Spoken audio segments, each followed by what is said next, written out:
Hey folks, it's Paul Joseph Watson here for Prison Planet Live. Now, like any technology, the internet is a double-edged sword, but is the World Wide Web literally rewiring our brains, dumbing us down by destroying our ability to think analytically and infantilizing our minds in the process? Are we becoming a world of wireheads as the constant onslaught of new information reduces our attention span to nothing, thereby eviscerating our ability to concentrate?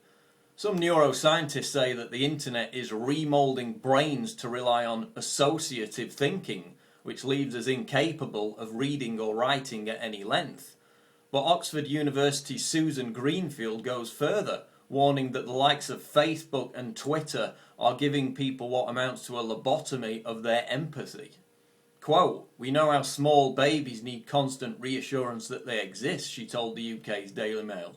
"My fear is that these technologies are infantilizing the brain into the state of small children who are attracted by buzzing noises and bright lights, who have a small attention span and who live for the moment." And Greenfield even fears that real conversation may eventually give way to sanitized screen dialogues. Now, there are Facebook and Twitter obsessives who can barely visit the bathroom without posting a status update about it. To these people, privacy, individualism, and merely the nagging voice of their own conscience are terrifying prospects. They constantly need to fill their environment with sound and fury, signifying nothing. To them, silence is torture, considered thought and peace of mind is anathema. So how do we reach out to people with often complex information when their brains have been frazzled to the point where they can barely maintain a conversation? This is a book. Oh yes, remember these things. 40% of Americans read one or less over the course of a whole year. A quarter of Americans don't read any books at all. And a lot of our young people only read books because they're forced to do so for school and college. Too many words, not enough pictures, and definitely no videos of dancing penguins.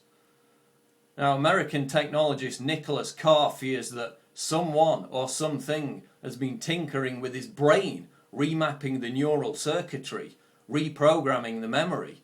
His friends tell him how they find it impossible to absorb information contained in a longer article, for example.